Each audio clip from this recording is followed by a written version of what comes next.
Oran, fondateur du groupe de rang S le plus puissant, fut renvoyé par ses amis, jugeant sa magie de soutien insuffisante. Mais Oran n'avait jamais été mage, il décide de retrouver sa véritable passion, l'épée, pour devenir le plus grand aventurier de tous les temps. Oran erre sans but dans le donjon, seul, l'air las de son existence, quand il tombe sur un rat démoniaque. Il sort son épée, qu'il n'a pas maniée depuis ce qui semble être une éternité, il se tourne vers le monstre et l'abat d'un coup net, réalisant qu'il a un peu perdu la main après n'avoir pas utilisé son épée depuis si longtemps. Cela attire l'attention d'autres rats du donjon qui se précipitent aussitôt sur Oran pour l'attaquer. Ces créatures ne font pas le poids face au créateur du groupe du héros, qui d'un geste rapide abat les rats restants. Il observe les cœurs éparpillés sur le sol du donjon et se dit qu'il n'est peut-être pas si rouillé, qu'il y a encore de l'espoir pour lui en tant qu'épéiste solitaire. Avant qu'il ne puisse se retourner, il est encerclé par des gobelins, bien plus forts que les rats démoniaques, et Oran le sait. Il ne prend aucun risque et utilise sa propre magie de soutien sur lui-même, augmentant sa force pour une courte durée, le rendant plus résistant et son épée plus dangereuse. Les gobelins attaquent Oran, mais ils ne font pas le poids face à sa vitesse et ses compétences, acquises au sein d'un groupe de rang S. Il les massacre un par un, réalisant qu'il n'avait jamais vraiment testé sa magie de soutien sur lui-même et à quel point cela le rend surpuissant. Il allait baisser sa garde après avoir éliminé la première vague. Mais avant de pouvoir souffler, une seconde vague de gobelins l'attaque de front. Sachant que son enchantement de soutien allait bientôt s'estomper, il fonce tête baissée et tranche tous les gobelins sur son passage, en poursuivant même un dernier pour l'envoyer en enfer. Son enchantement défensif s'estompe, et il réalise que son sort ne dure que 3 minutes de combat, ce qui signifie qu'il doit être très prudent quant au moment et à la manière de l'utiliser. C'est alors que la troisième vague de ces gobelins incessants entre dans le donjon et fonce sur Oran à toute vitesse, cherchant à le tuer. Mais Oran parvient à les maîtriser une fois de plus et commence à les abattre un par un. Il réalise vite que son enchantement touche à sa fin, alors il utilise le sort une dernière fois, juste avant la fin, pour poursuivre son assaut et achever les derniers gobelins de la horde. Tandis qu'il voit la vie quitter les yeux du dernier gobelin, le souvenir de cette soirée le hante encore. Il se souvient encore d'Oliver entrant dans son bureau avec Anne et Derrick, lui annonçant sans détour qu'ils allaient le renvoyer du groupe du héros. Oran, sous le choc, tentait de comprendre ce qui se passait. Il se tourne vers Oliver, lui demandant de quoi diable il parlait. Ils étaient censés être les meilleurs amis, mais Oliver, froid et calculateur, lui dit que le fait d'être un ami du même village ne cachait pas qu'il était le membre le plus inutile de l'équipe. Anne et Durick interviennent tous deux, affirmant qu'il ne fait que les ralentir et les empêcher d'atteindre la grandeur. La vie d'Oran défile devant ses yeux, tandis qu'il tente de donner un sens à cette situation surréaliste. Comment son meilleur ami pouvait-il décider de le renvoyer du groupe qu'il avait lui-même créé? Un groupe devenu célèbre comme celui du héros, grâce à la rapidité avec laquelle ils avaient traversé les donjons, devenant l'un des meilleurs du pays. Oliver explique que lors de la dernière mission de nettoyage de donjons en collaboration, il a observé d'autres groupes et à quel point l'enchanteur de leur équipe était fort et capable d'aider les autres membres. Et comparé à cela, Oran est totalement inutile. Oran n'en croit pas ses oreilles et rétorque qu'il n'est pas enchanteur à la base. La seule raison pour laquelle il a endossé ce rôle, c'est parce que personne dans le groupe n'avait d'aptitude pour la magie. Il a donc sacrifié sa position d'épéiste, a commencé à s'entraîner comme enchanteur, et a même créé son propre style de magie pour compenser son manque de talent en tant que mage de soutien. Anne lui ritonnait, le traitant de minable pathétique qui cherche des excuses, car Oliver était un bien meilleur épéiste que lui dès le départ. Oran se tourne alors vers Oliver, son dernier espoir. Mais Oliver lui dit froidement qu'ils ont même trouvé un enchanteur de remplacement qui les aidera à gravir les échelons et à atteindre la grandeur. Oran accepte finalement la nouvelle réalité et le fait qu'il n'a plus sa place dans ce groupe. D'un dernier adieu, il se tourne pour partir quand Anne rit, affirmant qu'il n'aurait jamais dû faire partie d'un groupe de rang S de toute façon, puisque son maniement de l'épée et sa magie sont tous deux de rang A, ce qui fait de lui un touche-à-tout pathétique mais maître de rien. Finalement, il revient à la réalité en avançant, pensant au nouveau style de combat qu'il a développé, fusionnant les rôles traditionnels d'épéiste et de mage. Il décide qu'il continuera d'être un touche-à-tout, mais qu'en même temps, il les maîtrisera tous et leur montrera la gigantesque erreur qu'Oliver et les autres ont commise. Au moment de partir, un groupe de 4 aventuriers entre en trombe dans la salle de téléportation, à bout de souffle. Leur chef demande s'ils vont bien, car ils ne s'attendaient ni pas à autant d'orques d'un coup. L'un des membres intervient, affirmant qu'ils ont laissé la fille derrière eux. Le chef prétend avoir pris la bonne décision, car s'ils avaient tenté de l'aider, ils seraient tous morts. Et de toute façon, La fille venait de rejoindre leur groupe aujourd'hui, il a donc évidemment privilégié son vieil ami. La blessure de son propre groupe, l'ayant abandonné, était trop fraîche dans son esprit, alors Oran se tourne vers les hommes et leur dit qu'il déteste les gens comme eux. L'un d'eux affirme qu'il n'aurait rien pu faire pour l'aider, et un autre tente d'attaquer Oran. Mais il est maîtrisé et projeté au sol, tandis qu'Oran leur dit de fermer leur sale gueule et de s'enfuir. Sur ce, il se tourne vers le chef et lui demande avec colère où diable il a laissé la fille mourir, puis il fonce dans cette direction pour la sauver. Il la trouve au fond d'une grotte, complètement acculée, face à ce qui semblait être une armée d'orques. Elle reculait contre le mur, les larmes aux yeux, et utilisait son bouclier défensif, tandis que les orques avançaient. Son bouclier ne tint pas longtemps, car bientôt les orques réussirent à le briser et s'apprêtaient à lui ôter la vie. C'est alors qu'Oran intervient et utilise sa magie du vent pour les repousser. La jeune fille, choquée, était étourdie, mais Oran ne perdit pas un instant, sortit son épée et fonça sur les orques. Le premier orc tenta de le projeter au sol, mais Oran bloqua l'attaque facilement, et avec sa propre magie de soutien en renfort, il tailla les orques comme s'ils étaient en fait de beurre. La jeune fille restait là, confuse, se demandant si Oran était un épéiste ou un mage, car il utilisait sa magie de renforcement pour aiguiser sa lame avant de se jeter sur les orques, tranchant leurs armes et leurs corps sans distinction. Il réalise que les gars avaient raison. Il n'aurait jamais pu gérer autant d'orques d'un coup, mais il aurait préféré mourir plutôt que d'abandonner un membre du groupe. Avec cette pensée, il a tranché des dizaines de monstres en même temps. Tandis que la jeune fille regardait, émerveillée, se demandant qui était cet homme, Oran poursuivait son carnage. D'une seconde rafale d'attaque, il réussit à abattre chaque orque de la grotte, ne laissant derrière lui que leurs cadavres et leurs cœurs brillants. Sur ce, il se tourne vers la rousse au fond de la grotte, mais la trouve allongée sur le sol, l'adrénaline retombée. Au coucher du soleil, ils sortent du donjon, et la rousse se présente comme Sophia avant de l'inviter à dîner, en signe de remerciement, pour lui avoir sauvé la vie. Oran finit par accepter, et la suit jusqu'à une taverne appartenant à la guilde des lapins d'argent. Il réalise qu'elle fait partie de la guilde, car elle porte aussi un blason sur sa cape, et se rend compte qu'elle lui rappelle quelqu'un sans pouvoir mettre le doigt dessus. Cette confusion disparut vite quand Sophia lui présenta sa sœur aînée, Selma, qu'Oran connaissait déjà, car elle était aussi une enchanteuse de rang S d'un autre groupe. Selma était la plus forte enchanteuse du pays, et c'est elle qui avait conçu le système de division des rôles, l'épéiste qui attaque, le tank qui absorbe les dégâts, et le mage qui apporte son soutien. Shay regarde Oran avec dégoût, et lui dit qu'elle va appeler le FBI, car sa sœur n'a que 14 ans. Oran lui répond aussitôt que son nom ne figure pas dans les dossiers Epstein, donc elle peut se détendre. Tandis que Sophia explique à sa sœur qu'Oran lui a sauvé la vie, Selma se calme un peu et réprimande sa sœur pour être allée seule dans un donjon sans la prévenir.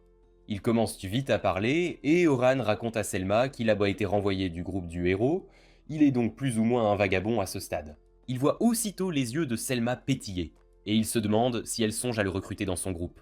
Mais avant que cela ne puisse arriver, il dit à Selma qu'il n'a pas l'intention de rejoindre un groupe dans un avenir proche, pour l'instant. Selma lui dit de ne pas se flatter et lui demande s'il est partant pour un travail. C'était surprenant pour Oran, qui, curieux, s'enquiert du poste. Selma affirme qu'un grand groupe de sa guilde descendra dans les donjons demain. Le groupe comprendra de nombreux nouveaux aventuriers, et les membres de rang A sont censés les garder, s'assurer que les boss d'étage qui apparaissent à tous les 10 niveaux sont vaincus et qu'il n'y a pas de victimes. Elle affirme que l'expédition est approuvée par un sponsor, et elle serait ravie si Oran acceptait de les accompagner en tant qu'aventurier supplémentaire.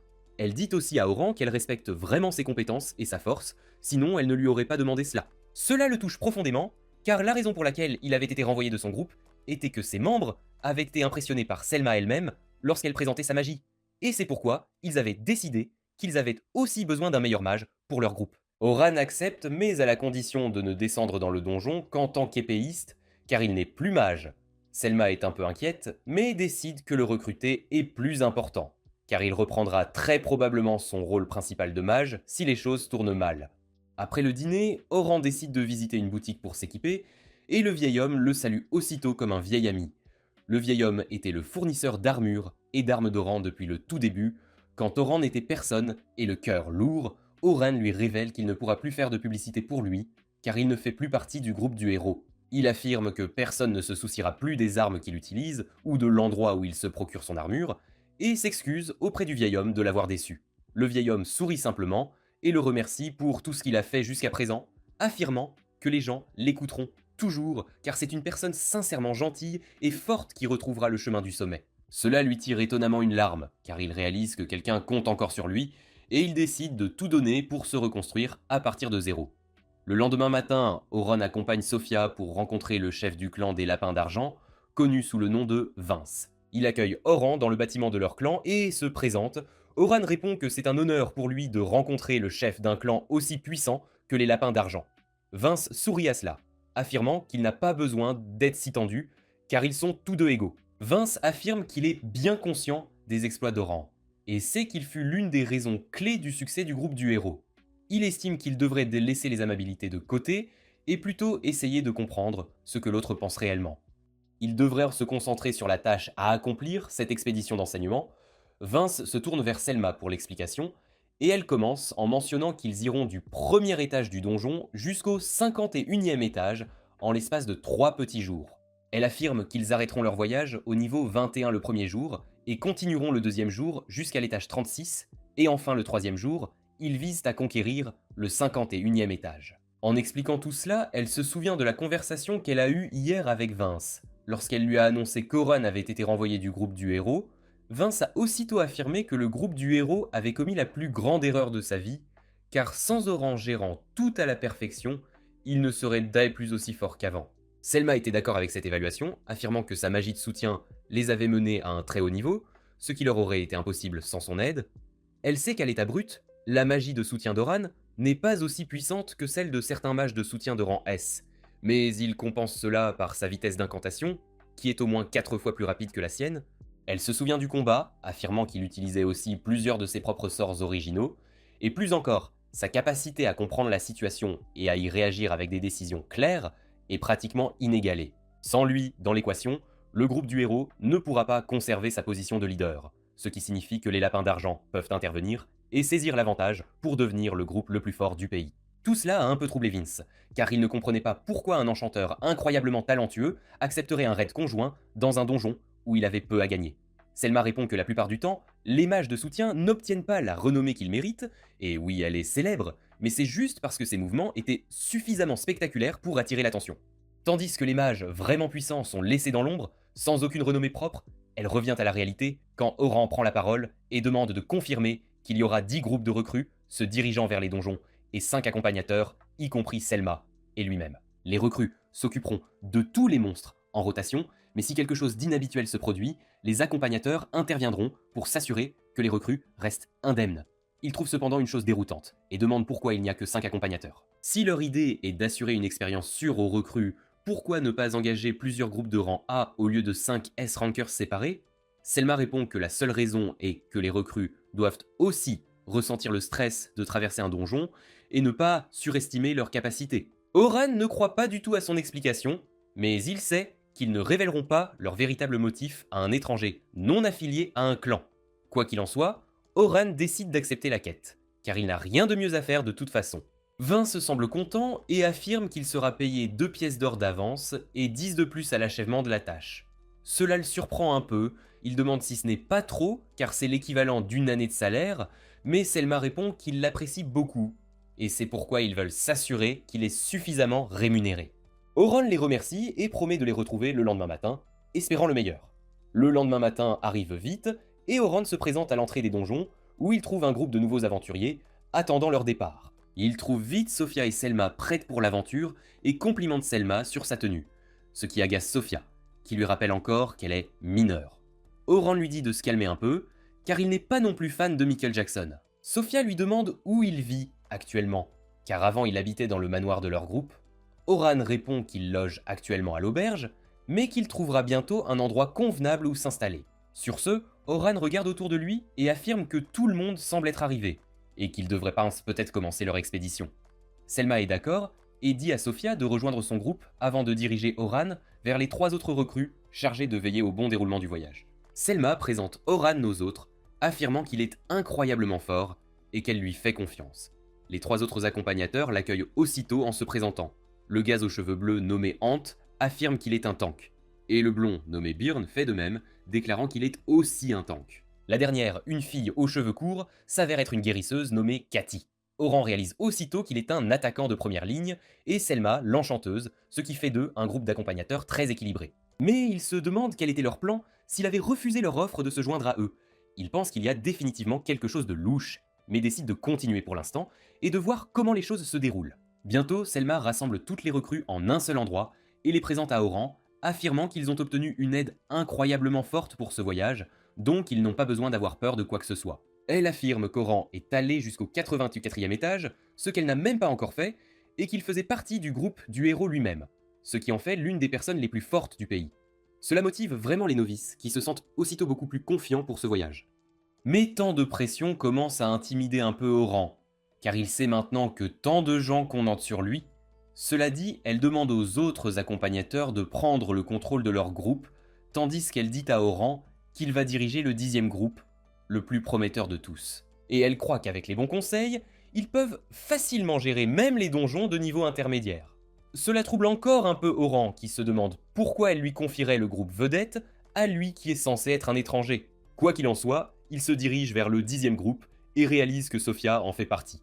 Il demande si quelqu'un de leur groupe est en retard, car il ne voit que 3 individus, mais un garçon blond, nommé Logan, affirme que seuls appartiennent à ce groupe. C'est un peu inhabituel, car un groupe de 3 hommes est assez rare, mais le blond répond qu'ils ne sont que 3, car personne ne peut les suivre de toute façon. Il prétend être le chef du groupe, affirmant qu'il est un enchanteur qui va devenir encore meilleur que Selma elle-même.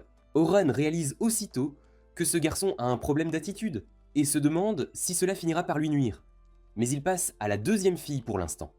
La fille se présente comme Carole, une tank, mais Oran remarque qu'elle ne semble pas porter d'armure. Il lui demande si elle la mettra une fois dans le donjon, mais elle répond qu'elle n'utilise ni bouclier ni armure. Oran demande si cela signifie qu'elle se concentre plus sur l'esquive que sur le blocage, et Carole répond qu'il a raison, car elle ne veut pas qu'un monstre la touche. Les tanks de type esquive sont assez rares, car ils utilisent généralement leur vitesse et leurs compétences incroyables pour esquiver et contre-attaquer les monstres de près. Mais cela demande une expérience de combat réelle, que cette fille n'a certainement pas. Il demande si le clan ne l'avait pas prévenu de cela auparavant. Mais la blonde répond que le clan a dit à Carole à maintes reprises de se comporter Oran comme un réalisa très tank vite que ce ordinaire pourrait être le groupe jusqu'à ce qu'elle mais qu'en même acquiert de temps, l'expérience, c'était aussi le groupe à problème, mais elle les celui a que les tout accompagnateurs ne simplement voulaient absolument pas gérer. ignorés. Peu de temps après, l'expédition commença enfin, et ils pénétrèrent tous dans les donjons. Carole ne s'arrête pas de parler un seul instant et continue de harceler Oran, lui demandant sans cesse pourquoi il a quitté le groupe, et il ne sait absolument pas comment la faire taire. Leur voyage se poursuit sans le moindre accroc pour l'instant, grâce à Oran qui a habilement mis en place des pièges magiques derrière eux, lesquels s'occupent automatiquement des monstres les plus faibles, car il ne souhaite pas du tout perdre son temps dans des batailles qu'il juge inutiles. Finalement, ils arrivent au 20e étage, et Oran a maintenant une meilleure idée de son groupe. Il réalise que la blonde n'est pas que des paroles, et qu'il possède en fait un nombre substantiel de compétences en tant qu'enchanteur, et peut facilement opérer au niveau d'un groupe de rang A, s'il continue ainsi. Mais il est mauvais pour donner des directions, ce qui est très important pour un enchanteur. Carole est incroyablement rapide, ce dont elle aurait besoin en tant que défenseur de type esquive, mais il y a 2 problèmes avec elle. Elle se précipite directement sur les monstres sans réfléchir, alors que son rôle principal devrait être de s'assurer que leur groupe est défendu. Et le second problème, c'est qu'elle utilise 2 minuscules dagues comme arme principale, ce qui correspond bien à son style, mais pourrait ne pas avoir assez de puissance destructrice quand cela compte vraiment. Sophia est la plus faible d'entre eux tous en termes de talent brut, mais elle est toujours au-dessus du niveau de compétence d'une recrue totale et n'a pas de défaut majeur, ce qui en fait la personne la plus équilibrée du groupe. Au bout de la grotte, les accompagnateurs réussissent à vaincre le boss du 20e étage, ce qui signifie qu'ils peuvent avancer vers le 21e étage, qui était leur objectif pour le premier jour. Après avoir enregistré leur carte d'identité comme preuve d'achèvement, ils partent pour la nuit, se reposer et continuer le lendemain matin. Quand Oran se réveille le lendemain, il est dévasté de trouver un journal, et sur sa première page, sa photo est affichée pour que tout le monde la voie, car le groupe du héros déclare officiellement avoir renvoyé Oran et avoir engagé un nouvel enchanteur à sa place. Cela le frappe plus fort qu'il ne l'aurait cru, mais il ne peut rien y faire. Alors il sort pour retrouver tout le monde au donjon, se demandant si les recrues se comporteraient différemment après avoir lu le titre du jour. En chemin, cependant, il est arrêté par une fille aux cheveux bleus qui s'avère être Luna, la guérisseuse du groupe du héros. Il se souvient que même pendant ces derniers jours, alors que tout le monde se comportait froidement envers lui, Luna lui souriait toujours et était prête à aider. Le jour où il a été renvoyé, elle était en mission, sinon il n'aurait pas été si facile pour les autres de le pousser hors du groupe. Luna saisit immédiatement les mains d'Oran et le supplie de revenir, affirmant qu'elle trouvera un moyen de faire comprendre au groupe à quel point ils ont besoin de lui. Elle évoque leur promesse de nettoyer le grand donjon ensemble, mais cela ne fait que l'énerver, car il déclare que la promesse a été faite par eux 3, ensemble, y compris Oliver, et c'est lui qui l'a renvoyé du groupe. Le cœur blessé, il se retourne et dit à Luna qu'il ne reviendra jamais dans ce groupe et avance vers l'entrée du donjon. En chemin, Oran pense à la façon dont il a été banni du groupe du héros, et c'est ce que le journal a clairement mentionné aujourd'hui, ce qui signifie que toutes les nouvelles recrues sont probablement confuses quant à ce qu'il faut penser de lui, surtout considérant que Selma l'avait tellement vanté pour être du groupe du héros, mais maintenant la vérité s'est effondrée. Il arrive bientôt à l'entrée du donjon, où il trouve toutes les recrues qui attendent pour d'entrée. Mais toute l'énergie a complètement changé, ce qui signifie clairement que chaque personne ici a déjà vu le journal d'aujourd'hui. Les novices parlent entre eux du fait qu'Oran n'est plus dans le groupe des héros, tandis que Logan pense que cela aurait été différent si Oran avait quitté le groupe de son propre gré. Mais le fait que le journal ait clairement indiqué qu'Oran avait été renvoyé du groupe du héros, pour être trop faible change complètement tout. Oran essaie de saluer les recrues, mais il reçoit une réponse mitigée de leur part, réalisant qu'il n'est pas aussi bienvenu ici qu'il l'était hier, tout cela à cause de stupides titres de journaux. C'est alors que Selma arrive avec Tante, Byrne et Cathy, et s'excuse immédiatement auprès d'Oran d'avoir causé un malentendu, car c'est elle qui a un peu insisté sur le fait qu'il faisait partie du groupe du héros pour rassurer les recrues. Oran lui dit immédiatement que ce n'est pas sa faute et qu'elle devrait garder la tête haute comme toujours et mener le groupe dans les donjons pendant qu'il apporte son soutien. Ante, Bern et Cathy interviennent en affirmant que peu importe le problème entre Oran et le groupe du héros. Le fait est qu'Oran est l'une des très rares personnes vivantes dans ce monde à être allé au 84e étage et à avoir vécu pour raconter l'histoire. Cela soulage Oran de l'examen constant et il se dirige vers son groupe où Sophia et Carol lui souhaitent un bon matin de tout leur cœur, mais Logan semble un peu hésitant et ne sait pas exactement comment il devrait traiter Oran. Oran décide de briser la glace lui-même et demande à son groupe s'ils ont vu le journal aujourd'hui, et Sophia et Carol répondent toutes deux qu'elles ont vu le journal, mais que cela ne vaut pas la peine d'être lu car il est plein de mensonges. Logan, cependant, ne s'abonne pas à Fox News, il est donc habitué à entendre la vérité, et demande à Oran si le journal a dit la vérité. Oran répond que techniquement, le journal est la vérité, puisqu'il a été banni du groupe, sous prétexte qu'il était trop faible selon les autres membres du groupe. Il s'excuse auprès d'eux de ne pas leur avoir dit dès le départ, affirmant qu'il n'est pas vraiment le héros que tout le monde attend de lui. Sophia ne peut plus le supporter, et répond qu'il ne dit pas la vérité, affirmant qu'il est super fort, car elle l'a vu affronter une énorme horde d'orques tout seul et les vaincre sans transpirer. Oran la remercie de croire en lui et dit au reste de leur groupe que même s'il ne fait plus partie du groupe du héros, il est toujours assez capable pour les aider facilement à atteindre le 51e étage et leur demande de croire en lui. Les filles semblent satisfaites de cela, mais Logan semble déçu, car il se sent trahi. Ils entrent bientôt dans les donjons et ce jour-là, les recrues sont censées aller du 21e au 35e étage. Mais même maintenant, il n'est pas censé leur donner d'ordre ou de conseils et doit juste rester en arrière et observer, n'intervenant que si les choses commencent à devenir trop incontrôlables. Leur voyage se poursuit sans accroc, alors que Carol s'occupe de tous les monstres du 24e étage avec l'aide de ses dagues jumelles et de son style de combat rapproché et personnel. Tandis que Sophia parvient à s'occuper des plus gros monstres au niveau 30, surprenant même Oran, qui se demande s'il n'a pas un peu sous-estimé Sophia. Bientôt, il passe au 31e étage, qui sont les étages intermédiaires, et ce qui signifie que maintenant les recrues sont en territoire inconnu et ont besoin des conseils et de l'aide de leurs guides qui sont avec eux. Cette fois, Oran prend les devants et marche devant son groupe, s'assurant que rien d'inhabituel ne se cache à cet étage, quand il sent soudain la présence d'un groupe de gobelins devant et dit à son groupe de se préparer à combattre. Il réalise aussi qu'un orc égaré semble s'être aventuré dans la même zone, ce qui pourrait rendre le combat un peu délicat. Mais comme son groupe de recrues est plutôt bon au combat, il n'a aucune inquiétude quant à la perte de cette bataille. Il dit immédiatement à Carol d'attaquer les gobelins, tandis qu'il dit à Sophia de s'occuper de l'orque avec l'aide de ses sorts magiques à longue portée. Elles suivent toutes deux ses instructions, passent immédiatement en mode attaque et commencent à se heurter aux gobelins, tandis que Sophia se prépare à affronter un gobelin. Oran se tourne ensuite vers Logan, lui disant d'utiliser sa magie de soutien, mais avant même qu'il ne puisse contrôler sa phrase, Logan crée déjà un tas de cercles magiques et commence à lancer des sorts d'agilité sur Carol pour l'aider à prendre l'avantage contre les gobelins. Logan n'est toujours pas entièrement convaincu qu'une personne comme Oran devrait le guider en quoi que ce soit, d'autant plus qu'il pense que les conseils d'Oran sont si simples que n'importe qui à sa place ferait la même chose. Soudain, les choses se compliquent un peu, car l'orque déclenche le SPT de Sophia, et elle commence à paniquer contre lui, ne se préparant pas à une attaque. Cela pourrait être un désastre pour eux tous, puisque même Logan est occupé avec ses sorts magiques, se concentrant sur Carol, il regarde impuissant Oran, se demandant quel genre de guide il est, et pourquoi n'aide-t-il pas Sophia quand il aperçoit soudain Oran créer un signe magique, ce qui diminue beaucoup la vitesse de l'orque.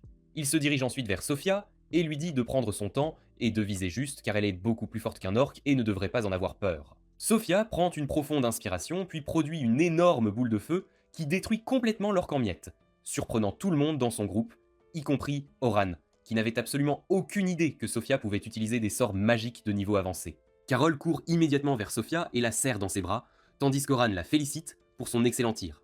Bientôt, ils atteignent également le 35e étage, où ils finissent par tomber sur une tarentule de la mort. Logan perd immédiatement son sang-froid, pensant qu'ils sont morts, car il n'y a aucun moyen de gérer cette chose, mais Sophia et Carol ont toutes deux une confiance totale en Oran et attendent ses ordres. Oran dit immédiatement à Logan d'utiliser agilité augmentée et force augmentée pour Carol, tout en utilisant magie augmentée sur Sophia.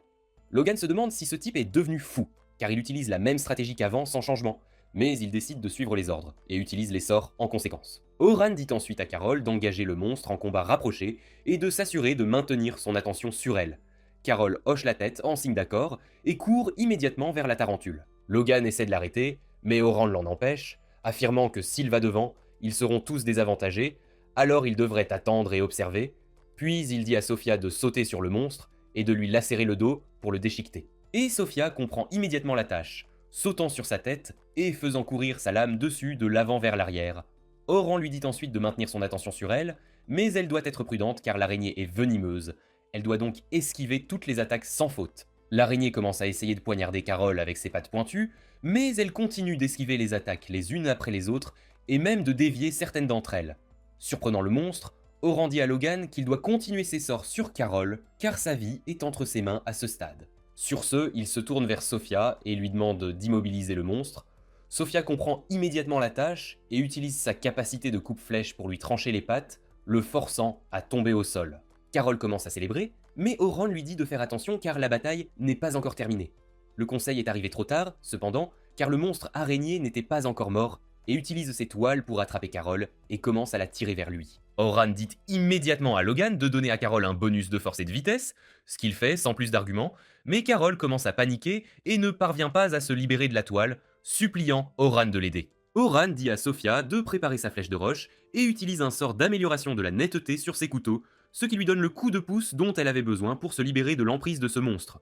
Sophia enchaîne immédiatement avec son sort de flèche de roche, qui anéantit complètement le monstre, le tuant instantanément. Ainsi, leur expédition du jour touche à sa fin, et Oren félicite Logan pour l'utilisation de ses sorts de soutien, car sans eux, son groupe n'aurait pas pu gagner les batailles d'aujourd'hui. Au moment où ils sortent des grottes, le soleil commence à se coucher, et Selma félicite toutes les recrues pour leur réalisation à ce jour, affirmant qu'elles ont toutes fait un travail formidable jusqu'à présent, et que la dernière étape de leur voyage aura lieu demain.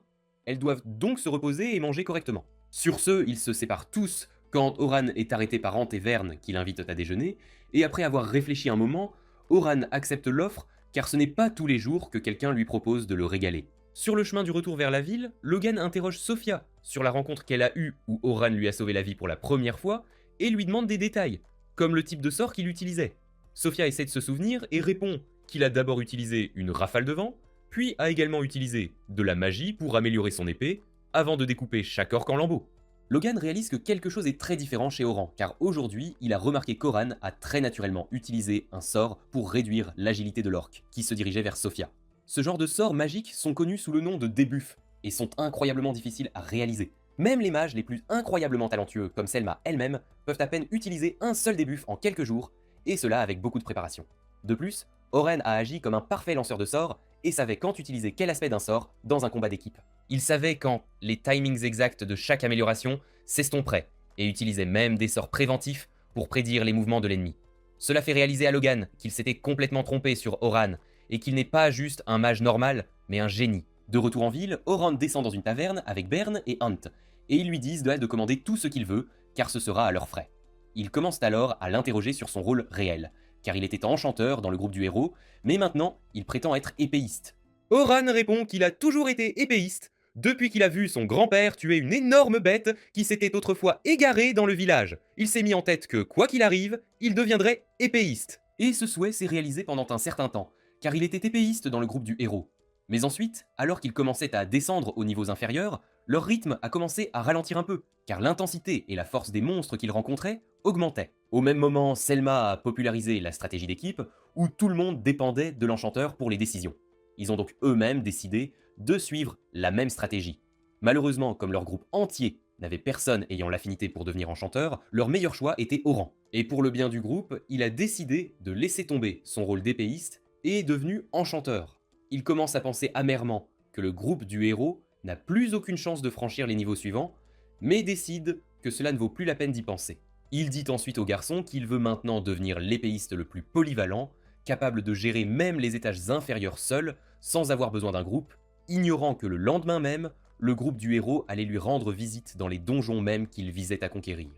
Le lendemain matin, Oran se dirige vers la grotte, pensant que ce serait le dernier jour où il dirigerait le jeune groupe, et aperçoit Sophia et les autres l'attendant non loin de l'entrée.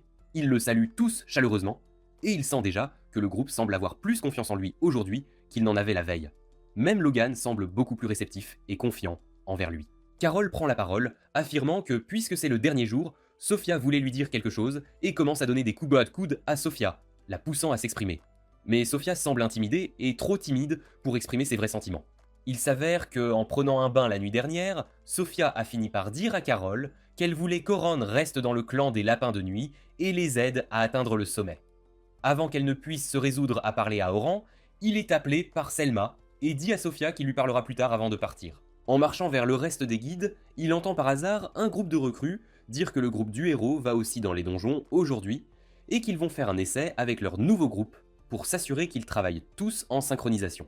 Oran se demande quel étage ils vont essayer et il apprend bientôt qu'ils ne vont pas au plus profond, le 84e étage. Mais au lieu de cela, ils vont seulement commencer au 82e étage pour s'assurer que leur nouveau groupe fonctionne comme il le devrait. Oran est choqué d'entendre cela, car il ne pense pas que le groupe du héros devrait commencer au 92e étage, surtout avec un nouveau candidat à sa place, et il devrait plutôt essayer de passer par certains des étages inférieurs d'abord, pour avoir une idée de leur travail d'équipe. Au final, il décide que c'est une perte de temps complète pour lui de penser au groupe du héros, et qu'il devrait plutôt se concentrer sur ce qu'il est venu accomplir. De retour au 92e étage, Oliver, le chef du groupe, motive son équipe, affirmant qu'ils ne devraient avoir aucun problème à traverser ces donjons, mais qu'ils devraient quand même rester sur leur garde. Il se tourne ensuite vers le nouveau membre de leur groupe, Philly, une enchanteresse aux cheveux verts. Le tank lui dit de montrer ce qu'elle peut faire, tandis que le mage idiot intervient en disant que Philly n'est pas un touche-à-tout comme Oran, donc il ne devrait avoir aucun problème. Oliver se tourne ensuite vers Luna, qui n'a pas dit d'un mot par défi silencieux, car elle n'a jamais voulu qu'Oran parte. Mais Oliver croit qu'après cette descente dans le donjon, même Luna devra admettre que leur décision était correcte, et qu'Oran était le problème. Il s'avère que Luna ne faisait même pas partie du plan qu'Oliver et les autres avaient concocté pour virer Oran du groupe. Elle ne l'a appris que le soir où Oliver félicitait Philly d'avoir intégré le groupe et organisait une fête de bienvenue en son honneur. Anne et Derek se sont tous deux moqués d'Oran, affirmant que maintenant qu'ils avaient un véritable enchanteur, au lieu d'un bon à rien touché à tout, ils devraient terminer le donjon et atteindre le 100e étage en un rien de temps. Anne a même dit à Philly qu'apparemment ils avaient une tonne d'argent, mais Oran était si prudent avec les dépenses qu'il ne s'est jamais vraiment lâché pour leurs besoins personnels. Philly se sent un peu mal à l'aise, demandant si les fonds du groupe ne sont pas uniquement pour le groupe et non pour un usage personnel, mais Anne écarte ses pensées en affirmant qu'ils avaient des tas d'argent. Oliver intervient au milieu, cependant, et leur dit qu'ils devraient en avoir fini avec les discussions sur Oran maintenant, et passer à autre chose, car il est sans importance pour eux à ce stade. Alors qu'ils lèvent leur verre en l'honneur de leur entrée dans le groupe, Luna entre dans la pièce, essoufflée, et dit à Oliver qu'elle a besoin de lui parler. Soudain, elle remarque Phyllis, qu'elle ne connaît même pas à ce stade, et demande à Oliver s'ils peuvent parler en privé. Oliver lui dit qu'ils peuvent et doivent parler ici devant tout le monde. Luna n'a donc pas le choix, et leur dit qu'elle vient d'apprendre qu'Oran va faire un raid avec les lapins d'argent de la nuit, et demande comment cela peut être possible. Derek et Anne sont tous deux confus, Anne demandant comment il peut rejoindre les lapins d'argent de la nuit en 3 jours. Même s'ils lui ont dit à quel point il était faible, Derek affirme qu'il doit encore brandir son badge de rang S, qu'il doit à ce groupe, et c'est ainsi qu'il a obtenu le poste. Luna est confuse et demande de quoi diable il parle, quand Oliver lui dit de se calmer et d'écouter. Avant qu'il ne puisse continuer, Anne interrompt la conversation et dit à Luna que le bon Arien d'Oran a quitté le groupe il y a 3 jours. La nouvelle du départ d'Oran la sidère et elle se demande à voix haute si Oran a finalement abandonné. Mais Derek, ce gros idiot, ouvre sa grande bouche et lui dit que c'est tout le contraire. Oran n'a pas quitté le groupe. Ce sont eux qui l'ont viré de force parce que c'était un bon à rien. Luna est choquée et se tourne vers Oliver, lui demandant si c'est la vérité. Oliver répond calmement qu'ils disent d'eux la vérité et essaie de lui présenter Philly, la nouvelle membre. Luna le coupe net, affirmant qu'elle a clairement dit qu'elle s'opposerait à quiconque prendrait la place d'Oran, ce qui agace le Tank Zero Hitch qui lui hurle de se taire, car la nouvelle membre essaie de la saluer. Oliver calme Derek et essaie de raisonner Luna, affirmant qu'Oran n'est plus assez bon pour leur groupe et qu'il ne ferait que les ralentir à ce stade. Luna affirme qu'elle n'est d'accord avec rien de tout ça, car Oran est le cœur du groupe, et la principale raison pour laquelle ils sont arrivés si loin, et elle dit à Oliver qu'il n'y a aucune chance qu'ils aillent plus loin sans lui. Et le crétin intervient, disant qu'elle est la seule à penser qu'Oran était quelque chose de spécial, et de toute façon, rien ne peut être fait maintenant, car la décision a déjà été prise, et Oran a été viré. Oliver dit à Luna qu'ils doivent parler des plans immédiats tout de suite, et affirme que, puisque c'est la première fois qu'ils travailleront tous avec Philly, ils commenceront au 422e étage, puis progresseront lentement jusqu'au 424e étage. Luna rejette catégoriquement le plan, affirmant qu'elle n'a pas envie de mourir, comme les autres semblent l'avoir. Derek rit, disant comment diable pourrait-il avoir envie de mourir s'ils commencent au 92e étage, alors qu'ils ont déjà réussi à atteindre le 84e étage. Luna répond que même si Philly est une enchanteresse très douée, ils devraient commencer par les étages inférieurs, puis peut-être monter vers les plus élevés. Derek, avec sa tête de mule, affirme qu'ils ont déjà nettoyé l'étage 93, alors pourquoi recommencer plus bas? Luna affirme qu'ils doivent être fous de penser ça, puisque le 92e étage contient le dragon noir et qu'ils ont à peine réussi à le dépasser la dernière fois. Anne rit et répond que c'était quand ils avaient une enchanteresse minable dans leur équipe, et que combattre le dragon cette fois devrait être un jeu d'enfant. Oliver affirme qu'ils vont juste voir comment ils travaillent ensemble et rien d'autre, donc ils n'ont pas vraiment à combattre le dragon noir. Luna essaye d'argumenter, disant que même là, ils devraient commencer beaucoup plus bas, mais Oliver la coupe, affirmant que la décision a déjà été prise et ne peut plus être changée maintenant. De retour à la réalité, le groupe du héros se retrouve face à face avec le mammouth du 92e étage qui avait été vaincu assez facilement la dernière fois, mais cette fois, ils semblent avoir des problèmes avec lui. Oliver court vers le mammouth et essaie de le frapper avec son épée, mais le mammouth réussit à bloquer l'attaque, repoussant Oliver à couvert, tandis que Derek se prépare à toute contre-attaque. Une fois à l'abri, le bœuf d'Oliver s'estompe, et il réalise que chaque fois que les bœufs s'estompent, son corps se sent lourd, comme écrasé par un poids énorme. Il se retourne et demande à Philly pourquoi leur bœuf s'estompe si vite. Philly répond qu'elle n'a pas encore compris comment ils combattent tous ensemble, donc ça devrait s'améliorer. Cela surprend un peu Oliver, car il se souvient comment Oran avait tout compris d'eux en quelques heures dès leur premier jour ensemble dans le donjon. Le mammouth utilise soudainement une explosion d'énergie visant Derek qui essaye de bloquer, mais finit par glisser, et le rayon est redirigé vers Anne qui hurle sur Derek pour son idiotie. Même Derek se demande pourquoi ces blocages ne sont pas aussi efficaces, car cette explosion de puissance aurait dû être facile à bloquer pour lui. Anne décide de se jeter dans la mêlée et tire ses explosions de feu sur le monstre, mais elle chatouille à peine le mammouth, ce qui déroute Oliver, et il crie à Anne de prendre ça au sérieux, mais Anne répond qu'elle fait ce qu'elle fait d'habitude. Mais pour une raison quelconque, ses attaques semblent plus faibles. Oliver dit à Philly d'augmenter les dégâts magiques d'Anne une fois de plus, et elle fait ce qu'on lui dit. Mais même cette fois, quand Anne utilise son explosion de feu sur le mammouth, ça ne lui fait même pas une égratignure. En représailles, le mammouth utilise son explosion de puissance une fois de plus et manque de peu Anne qui réussit à peine à se cacher derrière un rocher. Oliver est stupéfait, car la magie de Philly est censée être bien plus forte que celle d'Oran, mais ils se font malmener par ce monstre qu'ils n'avaient eu aucun mal à gérer la dernière fois qu'ils l'avaient combattu. Un autre rayon de puissance visant Oliver le ramène à la réalité alors qu'il l'esquive de justesse, tandis que le rayon suivant est bloqué par Derek. Oliver dit à Anne de prendre le monstre à revers, mais Anne n'a aucune chance, car le monstre réussit à l'arrêter et l'attaque, la forçant à reculer complètement. Oliver se tourne immédiatement vers Philly et lui dit de surveiller les attaques du monstre et de les avertir. Philly répond qu'il lui est impossible de faire ça tout en faisant toutes les autres choses, mais Oliver lui dit que c'est le travail d'un enchanteur de surveiller le déroulement de la bataille. Anne lui rétorque, affirmant qu'elle est complètement inutile et qu'il n'aurait jamais dû la prendre dans le groupe.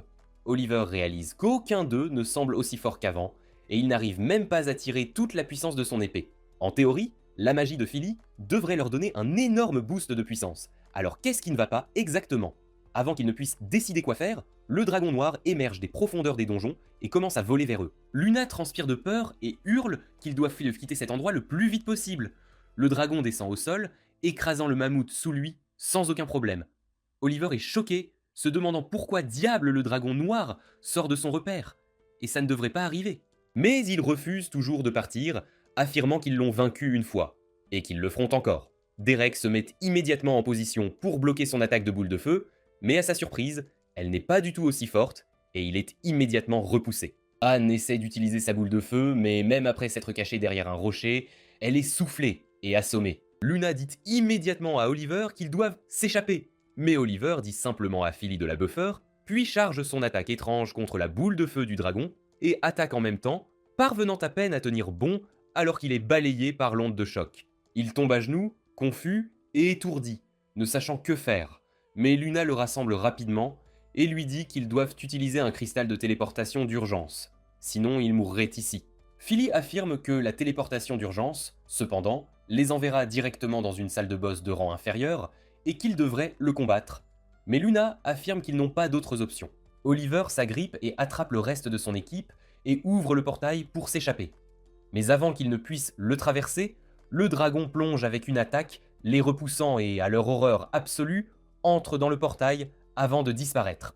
Derek a d'abord pensé que c'était pour le mieux, mais Luna leur dit que c'est la pire chose qui aurait pu arriver. Et maintenant, un groupe d'aventuriers de bas rang mourra des mains du dragon. Elle affirme qu'ils doivent retourner à la guilde et les faire téléporter de force n'importe qui dans le donjon. Oliver est d'accord, et ils commencent à courir dehors. Et c'est là que Luna leur dit que la raison pour laquelle ils se sentaient si faibles était qu'Oran avait développé des sorts originaux, qui augmentaient la force de toutes ses attaques magiques par 50 fois. Philly est choquée, car même Selma ne pouvait faire qu'une augmentation de 10 fois, mais Luna leur dit que c'est la vérité, et c'est pourquoi ils se sentaient trop forts. En réalité, ils ne sont forts que s'ils sont avec Oran. Sinon, ils ne sont qu'un groupe d'aventuriers médiocres. Oliver cependant refuse d'y croire et jure de tuer le dragon sans Oran alors qu'ils courent tous vers la guilde, espérant que le dragon n'a pas encore fait de victime. Mais c'est là que cette vidéo se termine.